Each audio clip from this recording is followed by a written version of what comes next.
आज हम eukaryotic cell के बारे में जानेंगे। यूकैरियोटिक सेल जो होती है वो लार्ज साइज की होती है compare to prokaryotic cell. Eukaryotic cell से यूनिसेलुलर और मल्टीसेलुलर दोनों टाइप के जीव बनते हैं। यूनिसेलुलर जीव वो होते हैं जो सिर्फ एक सेल से मिलकर बने होते हैं, जैसे कि paramecium, Euglena, look at this.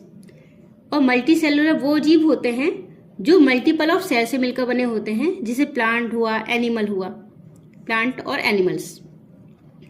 Eukaryotic cells जो होते हैं ये इसका साइटोप्लाज्म है, साइटोसोल जिसे कहते हैं। साइटोप्लाज्म में मेम्ब्रेन बाउंड सेल ऑर्गेनल्स पाए जाते हैं, जैसे mitochondria, lysosome, vacuole, Golgi apparatus, endoplasmic reticulum और राइबोसोम्स।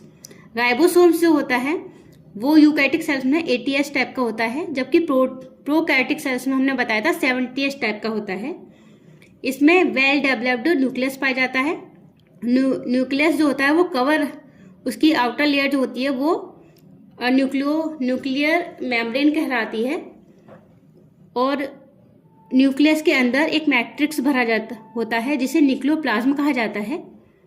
न्यूक्लियोप्लाज्म में ही न्यूक्लियोलस और क्रोमेटिन मटेरियल पाया जाता है।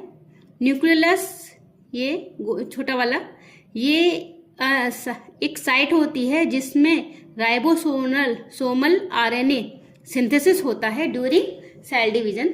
और क्रोमेटिन ये थ्रेड लाइक आपको दिख रहा है, ये क्रोमेटिन है, ये क्रोमोसोम्स हैं, ये इसमें DNA पाया जाता है और कुछ प्रोटीन्स पाई जाती है। प्रोकैरियोटिक सेल्स में जो DNA था वो सर्कुलर शेप में था, लेकिन यूकैरियोटिक सेल में जो DNA होता है वो लीनियर शेप का होता है।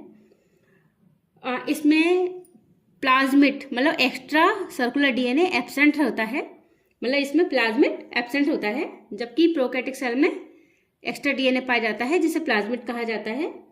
यूकैरियोटिक सेल्स जो होता है उसमें एसेक्सुअल और सेक्सुअल रिप्रोडक्शन दोनों टाइप के पाए जाते हैं।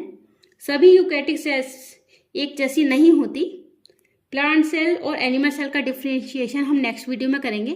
Thank you.